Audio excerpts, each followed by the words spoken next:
Hello, my name is Daniel Perez. I'm 28 years old. I work as a carpenter, mostly fixing up old houses in this neighborhood where everyone knows everyone else's business. But right now, standing in Patricia Adams' kitchen at 11:30 on a Tuesday night, none of that seems to matter. She's looking at me with this expression I can't quite read, her dark eyes holding something between amusement and challenge. "You're trouble," she says, and there's this smirk playing at the corners of her mouth. But instead of stepping away, instead of creating distance like any sensible person would do, she moves closer, close enough that I can smell her perfume, something warm and sophisticated that makes my head spin. Close enough that I have to look down slightly to meet her eyes because she's shorter than me, but somehow she feels like the one in control here. Her hand comes up to rest against my chest, right over my heart, and I wonder if she can feel how fast it's beating. "The kind of trouble I've been avoiding for years," she continues, her voice soft but certain. "But maybe I'm tired of being sensible. I should say something, should move, should do anything other than stand here like I'm frozen. But all I can think about is how we got to this moment, how everything changed so quickly from casual neighborly interactions to whatever this is between us. It started 3 months ago when I was working on the Henderson place, the blue colonial 2 houses down from where I rent my little apartment above Mr. Chen's garage. The Hendersons had hired me to rebuild their back porch, and I was out there most mornings by 7, trying to get the heavy work done before the summer heat became unbearable. That's when I first noticed her. Patricia Adams, though I didn't know her name then. She'd come out of the house next to the Hendersons around 8 each morning, always dressed professionally, always carrying this leather briefcase that looked expensive. She had this purposeful way of walking, like she knew exactly where she was going and why. Her dark hair was usually pulled back in some kind of twist, and she wore these understated but clearly well-made clothes that suggested she had a job that mattered. She looked to be in her late 30s, maybe early 40s, with the kind of confidence that comes from experience. There was something about the way she carried herself that made me curious. Not just attracted, though I'd be lying if I said I wasn't, but genuinely interested in who she was, what she did, what made her tick. The first time we actually spoke was on a Wednesday morning when I was struggling to get a particularly stubborn piece of rotted decking loose. I was making more noise than I intended, muttering under my breath about whoever had originally installed this disaster of a porch. "Sounds like you're having a conversation with that wood," she said from the fence line between the properties. I looked up surprised. She was standing there with a coffee mug in her hands, and for the first time, I could see her face clearly. She was beautiful, but not in the obvious way. It was more subtle than that. The kind of beauty that grew on you, that made you want to keep looking to figure out what exactly made it so compelling. "Sorry about the noise," I said, wiping sweat from my forehead with the back of my hand. "This porch wasn't built to last." "No need to apologize. I was just curious about what could make someone sound so personally offended by lumber." There was humor in her voice, and when she smiled, I felt something shift in my chest. "20 years of water damage and shortcuts," I said, gesturing at the mess of wood around me. "It's like they wanted it to fall apart." She walked closer to the fence, and I noticed she moved with this easy grace, like she was comfortable in her own skin. "You're the carpenter Martha Henderson mentioned. Daniel, right?" The fact that she knew my name caught me off guard. "That's me, though I'm starting to think I should have charged more for this job." She laughed, and it was a genuine sound, not polite or forced. "I'm Patricia. I live here with my sister Joan and her family." She gestured toward the house behind her. "Joan mentioned you've been doing good work around the neighborhood." "Your sister has the house with the amazing garden?" I asked. I'd noticed the property before, how well maintained everything was, how the landscaping looked professionally done. "That's all Joan. She has a gift with growing things. I kill houseplants just by looking at them wrong." Patricia took a sip of her coffee, and I found myself wondering what she did for work, where she went every morning with that briefcase. "What do you do?" I asked, then immediately felt awkward for being so direct. "I'm a financial advisor," she said. "Not nearly as interesting as rebuilding porches, I imagine." "I don't know about that. Numbers can be pretty stubborn, too." She smiled again, and this time it reached her eyes. "True. But at least when I'm frustrated with a spreadsheet, I don't have to worry about hitting my thumb with a hammer." We talked for maybe 10 more minutes before she had to leave for work. Nothing deep or meaningful, just the kind of easy conversation that happens between neighbors. But after she left, I found myself thinking about her throughout the day. The way she leaned against the fence, completely relaxed. How she'd ask questions about the work I was doing, seeming genuinely interested in the answers. Over the next few weeks, these morning conversations became routine. She'd come out with her coffee, I'd take a break from whatever I was working on, and we'd talk about work, about the neighborhood, about nothing in particular. I learned that she'd moved in with Joan 6 months ago after what she vaguely referred to as a major life change. That she'd grown up in the city but was finding she liked the pace of suburban life more than she'd expected. That she read constantly and had strong opinions about coffee. I started looking forward to these conversations more than I probably should have. There was something about Patricia that drew me in. She was smart, obviously, but also funny in a dry way that caught me off guard. And she listened when I talked, really listened. Like what I was saying mattered to her. The shift happened gradually, so slowly that I didn't really notice it at first. Our conversation started lasting longer. She began asking more personal questions, and I found myself sharing things I normally kept private. About why I'd chosen carpentry, about the satisfaction of fixing something that was broken, about my plans to eventually start my own contracting business. She told me about her work, how she'd spent 15 years climbing the corporate ladder at a big firm downtown before deciding she wanted something different, how she'd started her own practice, working with individuals rather than corporations, helping people plan for futures they actually wanted rather than just accumulating wealth for its own sake. There's something to be said for building things that last, she said one morning, watching me sand down a piece of trim I'd cut to replace a rotted section. Whether it's a porch or a retirement plan, both require patience, I agreed, and accepting that shortcuts usually cost you more in the long run. She was quiet for a moment, and when I looked up, she was studying me with this thoughtful expression. You really love what you do, don't you? The question surprised me, not because it was inappropriate, but because most people didn't ask. They saw carpentry as just a job, something you did to pay bills while you figured out what you really wanted to do with your life. I do, I said. There's something about taking something broken and making it solid again. Making it better than it was before. That's rare, she said softly. Finding work that means something to you. There was something in her tone that made me think she was talking about more than just careers. But before I could ask, Joan came out of the house calling for her, and the moment passed. The Henderson job finished in late July, but by then I had 2 more projects lined up on the same street. Word was getting around about my work, and I was busier than I'd been in months. It also meant I was still in the neighborhood most mornings, still having those conversations with Patricia over the fence. Except now they felt different. There was an undercurrent I couldn't ignore, a tension that hadn't been there before. The way she'd pause sometimes in the middle of a sentence, like she was thinking about saying something else entirely. How our goodbye each morning seemed to linger a beat longer than it should. I told myself I was imagining it. Patricia was older, more sophisticated, clearly out of my league. She was probably just being friendly, the way neighbors should be. But then there were moments that made me question that assumption. Like the morning she brought me coffee without me asking, and our fingers brushed when she handed me the mug. Or the way she'd started wearing her hair down more often, and how it caught the light when she moved.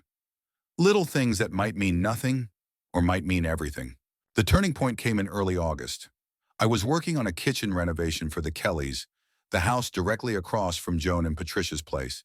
It was detail work, installing custom cabinets that required precision and patience. I'd been at it since dawn, trying to beat the heat, when Patricia appeared in the Kellys' backyard. Joan sent me over with this, she said, holding up a thermos. She was worried you'd dehydrate before lunch. I was surprised to see her. It was a Saturday, and she usually spent weekends doing errands or working in Joan's garden. She was dressed differently, too, in jeans and a soft blue t-shirt instead of her usual professional attire. She looked younger, more relaxed.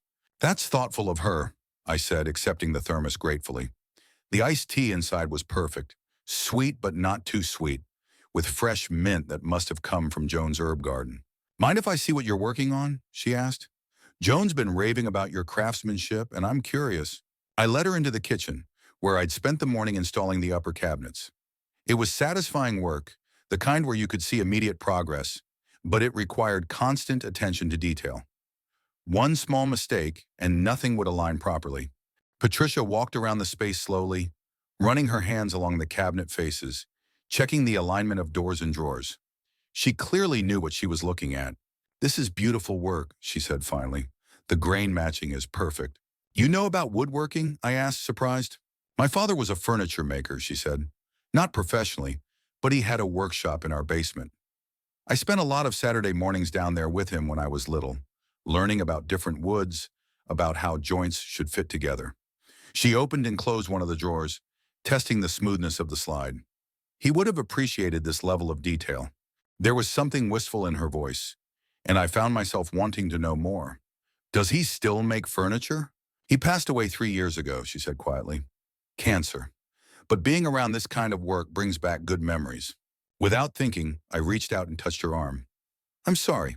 She looked down at my hand, then back up at my face, and something passed between us. Something that made the air in the kitchen feel charged, electric. "Thank you," she said, but she didn't step away. Instead, she moved closer, close enough that I could see the flecks of gold in her brown eyes.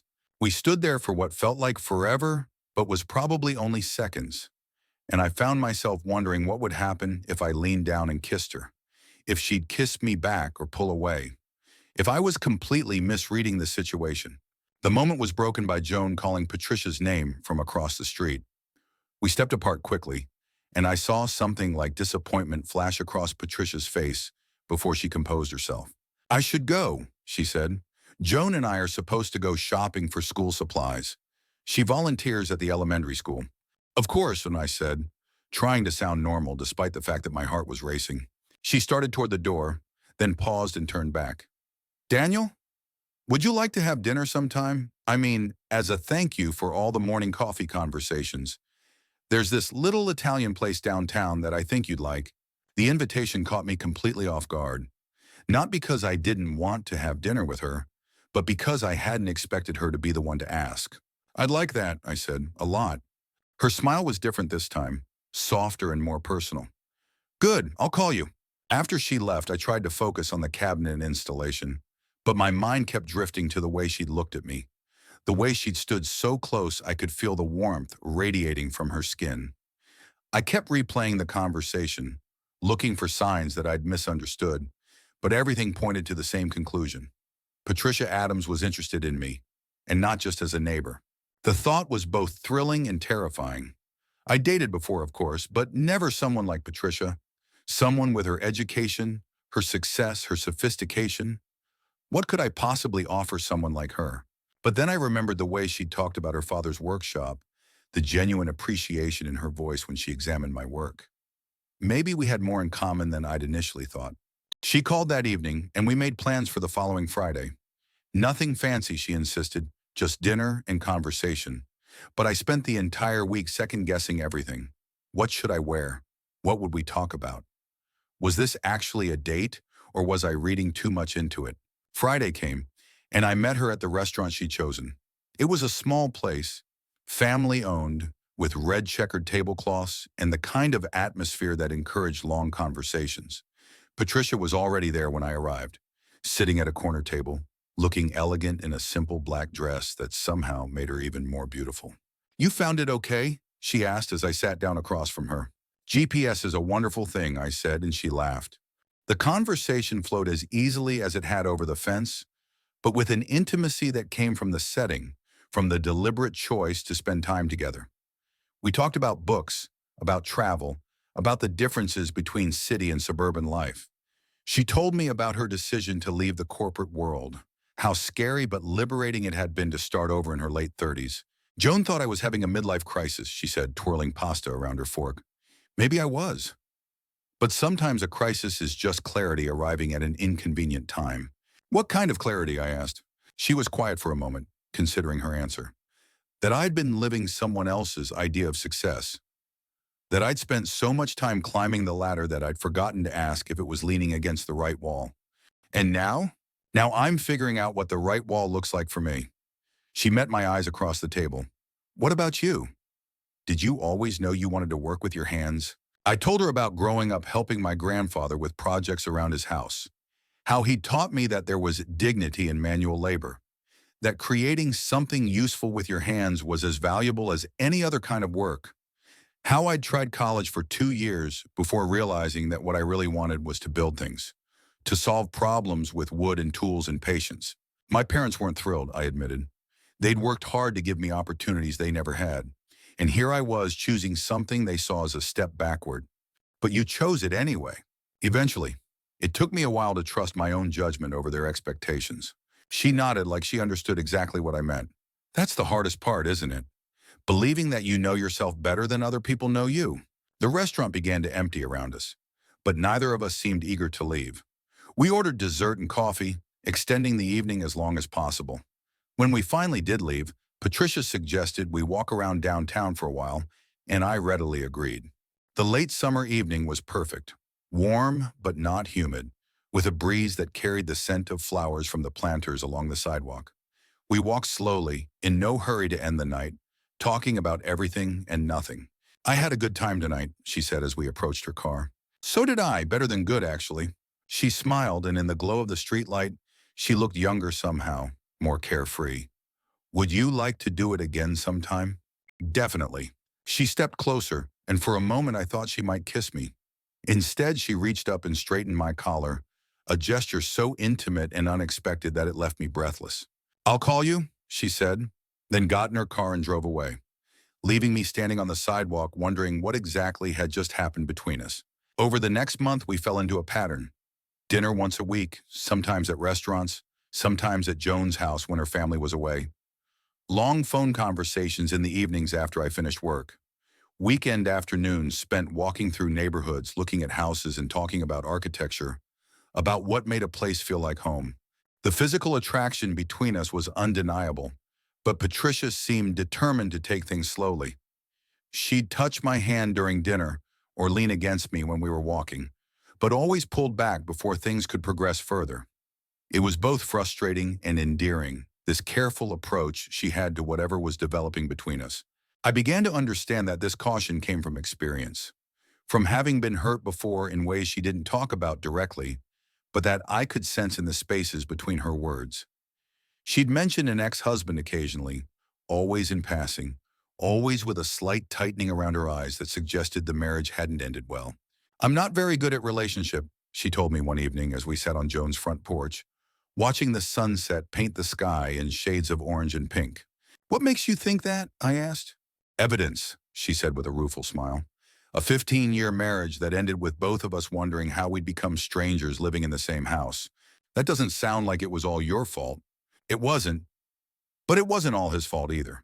We just grew in different directions, wanted different things. By the end, we were more like business partners than spouses. I wanted to ask more, to understand what had gone wrong, but something in her posture told me she'd shared as much as she was comfortable sharing for now. For what it's worth, I said, you seem pretty good at this to me. Whatever this is we're doing, getting to know each other, building something. She turned to look at me, and there was something vulnerable in her expression. Is that what we're doing? Building something? I hope so. She was quiet for a long time, and I started to worry that I'd pushed too hard, moved too fast despite our careful pace. But then she reached over and took my hand, interlacing our fingers. I hope so too, she said softly. That night, for the first time, she kissed me. It was gentle, tentative, like she was testing the waters. But when I kissed her back, when I cupped her face in my hands and deepened the kiss, she responded with a passion that took my breath away. When we finally broke apart, she rested her forehead against mine, both of us breathing hard. I should go inside, she said, but she didn't move. Should you? I asked. Yes, Joan will be home soon with the kids, and I don't want to complicate things for them. I understood, but it didn't make it easier to let her go. Will I see you tomorrow? I have to work late tomorrow, but maybe this weekend? I'll call you. She kissed me once more, quick and soft, then went inside, leaving me sitting on the porch steps, wondering how someone could become so important to you in such a short time. The weekend came, and with it, a shift in our relationship.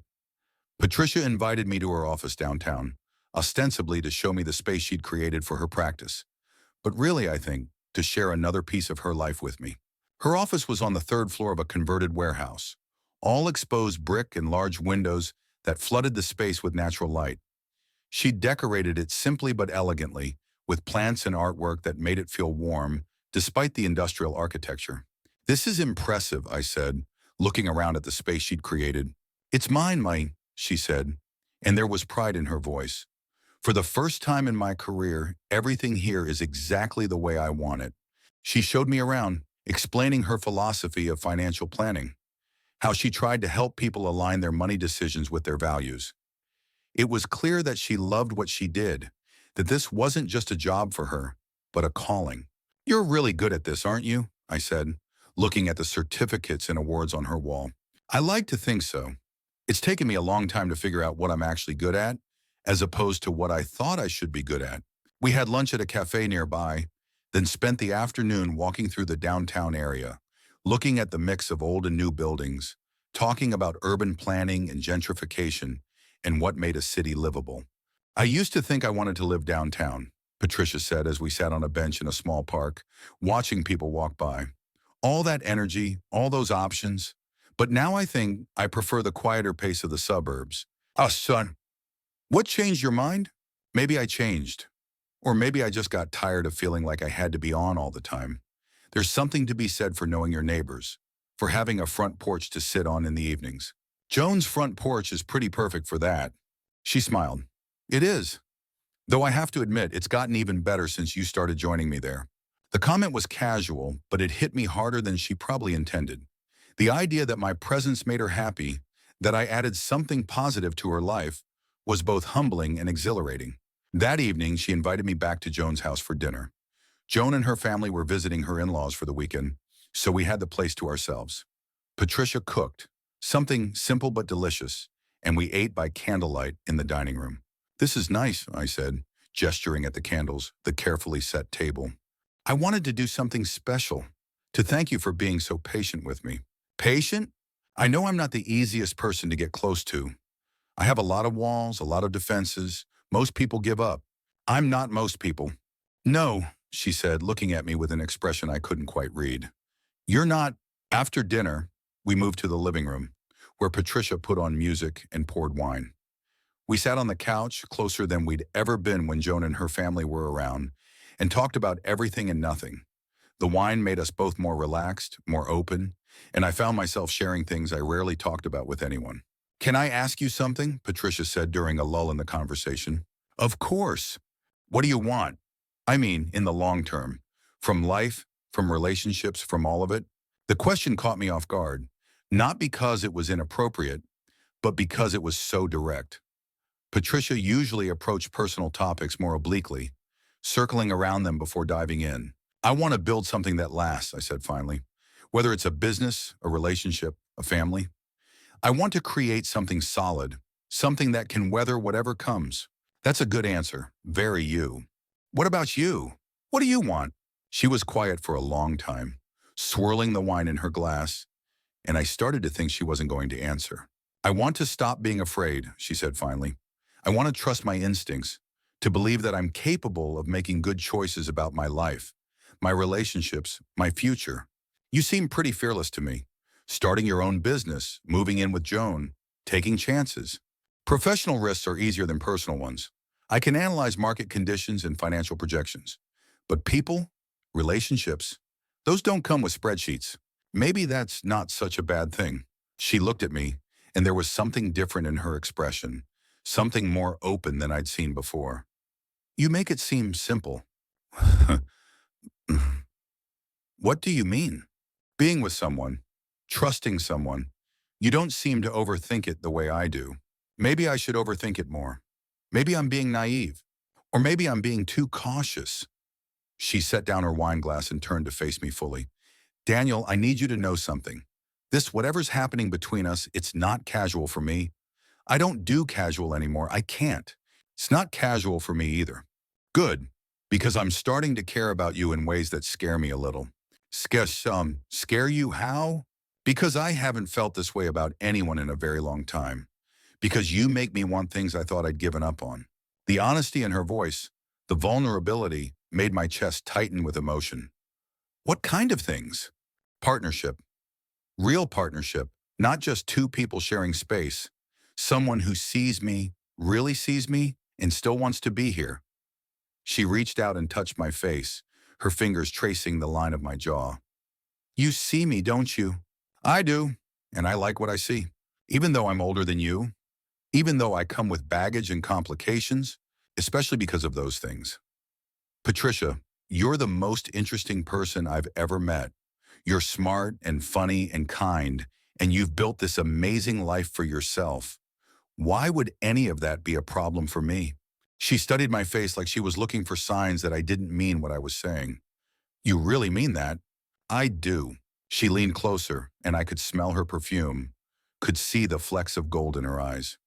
Then maybe we should stop talking and start doing something about all this tension between us. Akindu, are you sure? I'm sure I'm tired of being careful all the time. I'm sure I want to kiss you and not worry about whether it's too fast or too complicated. She smiled, and there was mischief in it. I'm sure you're troubled, Daniel Perez. What kind of trouble? The kind that makes me want to throw caution to the wind. The kind that makes me remember what it feels like to be excited about someone, to look forward to seeing them, to wonder what might happen next. She was close enough now that I could feel her breath on my face. Close enough that all I had to do was lean forward slightly to close the distance between us. Is that what you want? I asked. To throw caution to the wind? With you? Yes. I kissed her then, and this time there was nothing tentative about it. This time, when she kissed me back, it was with the full force of all the attraction and affection that had been building between us for months. Her hands tangled in my hair, and I pulled her closer until she was practically in my lap, until there was no space left between us. When we finally broke apart, both of us were breathing hard, and Patricia's hair had come loose from its careful arrangement. Well, she said, her voice slightly breathless, that was worth waiting for. Just worth it? She laughed, and the sound was different now. More relaxed, more free. Definitely better than worth it. We spent the rest of the evening on the couch, talking and kissing and exploring this new dynamic between us.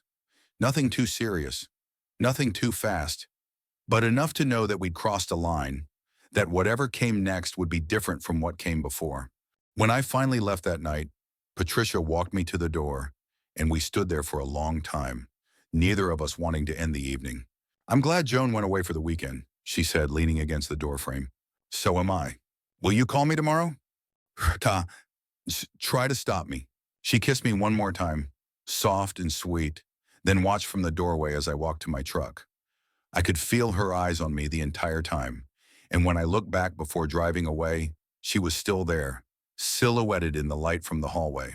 That night, I lay in bed replaying every moment of the evening, every word we'd said, every touch we'd shared.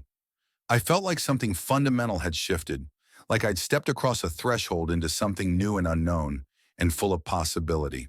And now, 3 weeks later, standing in Patricia's kitchen in the middle of the night, I can see that shift reflected in her eyes as she tells me I'm trouble and moves closer instead of away.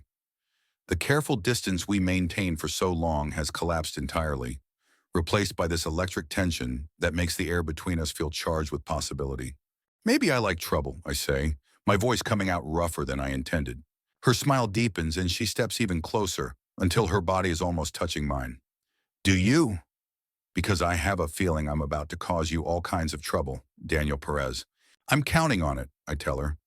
And then I'm kissing her again, and she's kissing me back, and all the careful patience we've shown for months dissolves into this moment of perfect connection, of two people who finally stopped fighting what they want and decided to reach for it instead.